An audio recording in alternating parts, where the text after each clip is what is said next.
nós vamos falar sobre as leis divinas ou naturais, que são as leis de Deus. A lei de conservação, ou a lei da sabedoria da vida, que a paz do Mestre Jesus esteja conosco em todos os dias, e vamos falar sobre ela, que está no Livro dos Espíritos, na parte terceira, aqui nas leis morais, que é complementado pelo livro O Evangelho segundo o Espiritismo. É bem interessante porque essa parte, apesar de ser curta, né, a terceira parte do Livro dos Espíritos, ela não é muito longa, tem muitas páginas, mas ela não é muito longa, que são só as 12 leis e mais um comentário grande. Mas ela ela tem na complementação do Evangelho segundo o Espiritismo, se você for lendo as leis, você vai ver que a lei divina natural, ela está lá no capítulo 10, aí você vai na lei de adoração, você volta no capítulo 1, aí você vai na lei do trabalho, você vai entrando e pode ir para frente e para trás no Evangelho segundo o Espiritismo, que elas estão todas contidas, às vezes 2, 3, né? Como a Eliana acabou de ler, por exemplo, né? Nas núpcias, né? No jantar de núpcias, nós temos pelo menos 3 leis contidas só nessa parábola, né? Tá? Hoje nós vamos falar sobre a lei de conservação, que é o capítulo 5, ou a 5ª lei. A questão inicial: é a lei da natureza o instinto de conservação? É da lei da natureza? Sem dúvida, todos nós preservamos a nossa existência, o nosso corpo físico. Aqueles que são pseudamente materialistas, eles não vão dar muita importância para o que é espiritual, mas mesmo assim, seguindo a ideia de que todas as leis elas são feitas para a humanidade e não para um grupo específico, né? Ele vai mostrar que a lei de conservação ela está para todos de formas diferentes, mas todos têm a ideia de conservar o seu próprio corpo, querem cuidar dele, alguns mais, outros menos, alguns cuidam comendo bastante, outros cuidam comendo pouco, alguns cuidam fazendo muito exercício, outros, que é o meu caso, pouco, né? Ou quase nada. Muito bem, certo, Rodrigo? Uma reflexão à luz do Livro dos Espíritos, e aí começam as perguntas que eu fiz, né? O que é a lei de conservação? É a lei que preserva a vida, basicamente. Está presente em todos os seres vivos e é a lei que garante a continuidade da existência física e o aperfeiçoamento dos espíritos das pessoas. Através da lei da conservação, nós conseguimos, aqueles que querem, nós conseguimos entender que o que nós fazemos nessa vida, nessa existência, e talvez o Espiritismo explique isso de uma forma um pouco mais elucidativa do que outras religiões, ele mostra que o que você prepara agora é o que você vai viver na vida futura. O que você faz nessa vida para você, o que você conserva de bom, o que você melhora, e aí nós pensamos numa conserva mesmo, aquele vidro de conserva, né, que dura muito tempo, se bem acondicionado e bem fechado, tem uma validade maior, né? Ou se nós pensarmos eu vi a Doris recebendo hoje o saquinho dos blisters de medicamentos, se eles estiverem acondicionados bem, o medicamento dura bastante tempo, mais do que a validade. Não significa que ele ainda esteja válido, mas significa que ele está bem acondicionado ali dentro, porque foi feito para isso. A lei de conservação, ela fazendo essa comparação aqui, com o nascer de um sol suave, iluminando uma paisagem, um campo, uma montanha, e ela transmite a ideia que ela transmita, essa foto, ela transmita uma paisagem de esperança, de vida e de espiritualidade, que é mais ou menos o que o nosso centro espírita tem de ideia, né? Que é fé, esperança e caridade. Em algum lugar tá por aí, não sei, antes era aqui, agora não é mais. Certo? Então, o nosso lema é fé, esperança e caridade. Fé naquilo que nós acreditamos, esperança que as coisas darão certo e caridade naquilo que nós fazemos, naquilo que nós protagonizamos e nas nossas existências. A lei de conservação, ela é um instinto natural, ajuda na proteção da vida, na evolução espiritual, não é egoísmo, mas sim um impulso legítimo da criação. A preservação da vida é um impulso natural para todos nós. Algumas pessoas pensam em conservar suas existências, pega fogo numa casa. A maioria das pessoas, tirando os abnegados e os bombeiros, as pessoas tentam fugir do fogo. né? Isso é o instinto de conservação. As crianças, na tenra idade, já começam a saber. Por exemplo, a Cecília, a Catarina, né? E a Emília, que são as crianças mais novas aqui da nossa turma, o instinto de conservação delas é muito simples, basta chorar que a comida vem, né? Está passando na sua rua o carro do leite, né? Então basta chorar que o carro do leite vem. Estou de barriga cheia, fiz as minhas necessidades. Segundo choro, a mãe sabe, está de barriga cheia, deve ter alguma coisa na fralda. Esse é o instinto de conservação dessas 3 crianças hoje, que vão crescendo ao longo do tempo. Aí nós temos aqui a Lívia, por exemplo, o instinto de conservação dela já é outro. Quando ela vê que vai sofrer um tombo, ela já põe a mão na frente, ela se protege. Se alguém vem fazer alguma coisa, ela sabe conservar. Se não souber, chama o pai, que o pai faz o resto, né? Mais ou menos assim também, né? É assim que funciona. Os recursos da terra. Tem uma parte específica dentro das leis, da lei de conservação, que fala sobre os recursos da terra.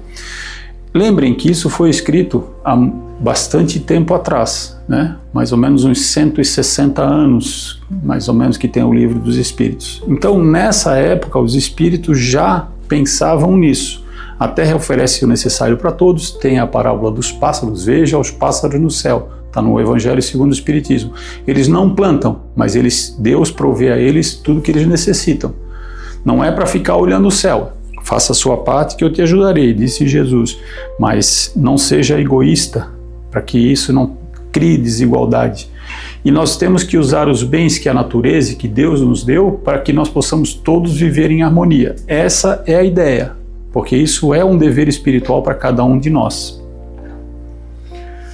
O que é que Deus espera de nós na lei de conservação? O uso consciente de tudo. Tudo. Consciência em tudo, respeito em tudo. Evitar o desperdício, o luxo excessivo, a acumulação desnecessária. Deus não condena as pessoas a quererem o melhor para si, mas não só o melhor para si, o melhor para todos, né? Eu me lembro que a Maria Adelaide e o Kleber, não sei o Teodoro, mas eles gostavam muito de contar aquela história do avião, né? Que se o avião começa a cair, né, máscaras cairão automaticamente sobre suas cabeças, coloque a sua e depois ajude o que está do lado. Esse é um instinto de conservação interessante, porque se você tentar colocar primeiro na pessoa do lado, os dois vão morrer juntos.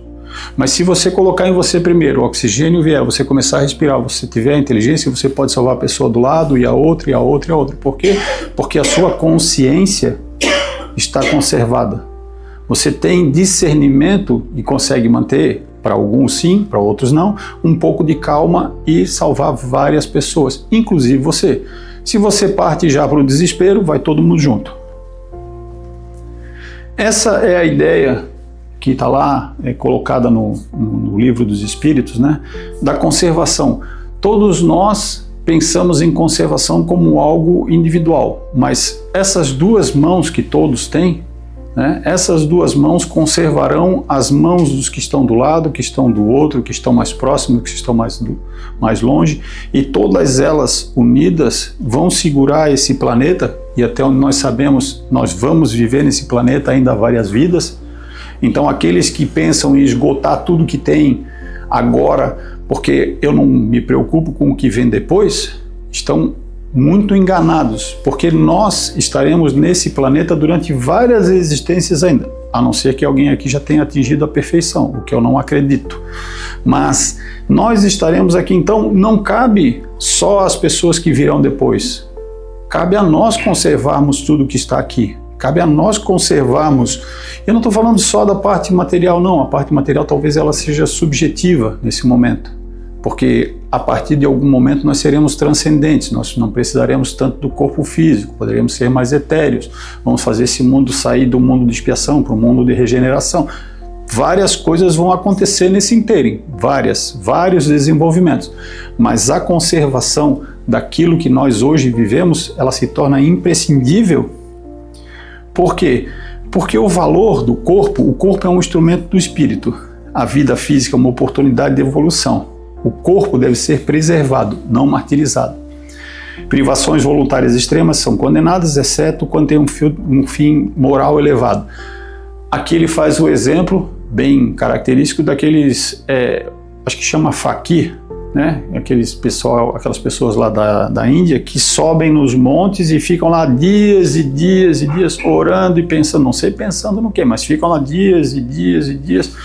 E aí, sem comer, sem beber, voltam raquítico, né? Franzino, voltam esquálido de lá. E aí perguntam para eles, e aí o que você pensei? Pensei na humanidade. Tá aí. Qual é a resolução? A humanidade será feliz. Tá, amigo, por que não ficou aqui ajudando todo mundo a ser feliz? Por que não ficou aqui fazendo a sua parte? Por que tem que se isolar para isso? Por que não viver em comunidade? Por que não viver nessa parte gregária dos seres humanos? Nessa conservação de uns com os outros de mãos dadas? Qual é a abnegação útil? Qual é o martírio útil, né? O verdadeiro sacrifício é o da alma. É vencer o egoísmo, o orgulho e a vaidade. Né? Os dois irmãos, e eu acho que esse aqui é a prima, né? Orgulho e egoísmo, e a prima deles que é a vaidade, que um está interligado diretamente ao outro. O Livro dos Espíritos nos diz: renunciar ao supérfluo em favor do bem comum. Aqui está o nosso amigo que eu falei, né? Se essa abnegação voluntária dele vai servir para o bem de várias pessoas, se essa paz que ele transmite, se essa ideia, né, e a ideia aqui é de paz, é de contemplação, é de ver a natureza e fazer dela algo interessante, se isso serve para o engrandecimento da humanidade, abnegação útil. Se não serve, volta para a prancheta e vai desenhar de novo, vai estudar de novo, se instruir novamente para ver em que parte você perdeu essa relação com o que é divino e o que é humano. Quais são as aplicações práticas da lei de conservação? Cuide da sua saúde, alimente-se com equilíbrio, evite vícios e excessos, use os recursos com responsabilidade e valorize a vida, a sua e a dos outros. Simples isso. Muito, muito simples para todos nós. E como conclusão, a vida é sagrada. O corpo é um templo a serviço do espírito. A conservação é um ato de amor e respeito a Deus. Deus nos dá os meios. Cabe a nós usá-los com sabedoria. Aqui, né, uma pessoa orando, ela tem uma nuance bem importante naquilo que eu vou fazer depois aqui, que é uma reflexão final e uma história que eu vou contar. Quando nós entendemos que existe alguma coisa acima daquilo que a nossa compreensão ainda não compreende, quando nós compreendemos que tudo que nos circunda, que nós não conseguimos ver, está ao nosso lado por algum motivo, quando nós conseguimos perceber isso, a nossa oração, a nossa ideia de que orar faz bem, ela se torna ainda mais prática. Ela tem um senso prático e ideológico muito maior. Você consegue fazer, como o André disse lá na palestra dele, que é Ser Espírita, quem não assistiu, assista. Ele falou, o amor é simples. Não complique mais do que isso, não precisa. Quando nós começamos a complicar demais as coisas, querer explicar demais, muita explicação, nós começamos a entrar numa roda viva e numa coisa sem sentido que não vai levar a lugar nenhum. Explique o básico, explique o simples. Por que você ama as pessoas? Porque elas são pessoas. Por que você ama os animais? Porque eles são animais. São amores diferentes ou são iguais? Não sei, cada um tem a sua resposta.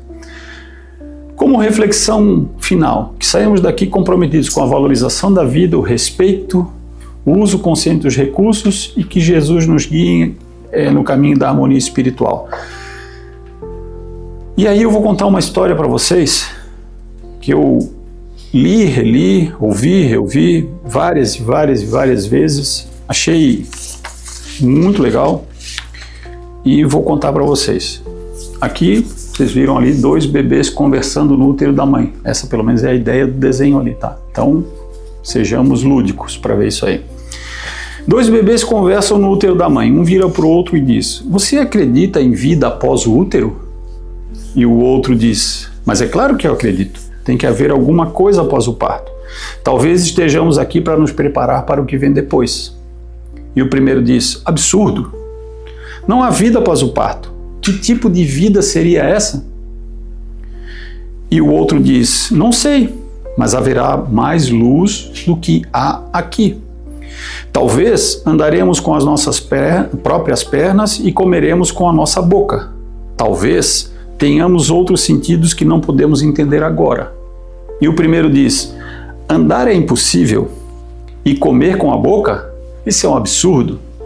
O cordão umbilical é que fornece nutrição, e isso é cientificamente comprovado. É tudo o que precisamos, portanto, vida após o parto deve ser logicamente excluída.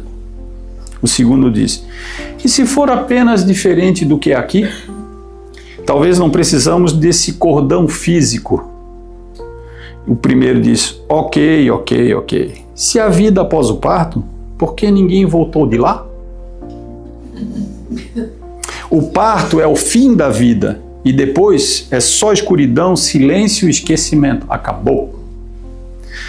E o segundo diz: mas certamente conheceremos a mãe e ela cuidará de nós.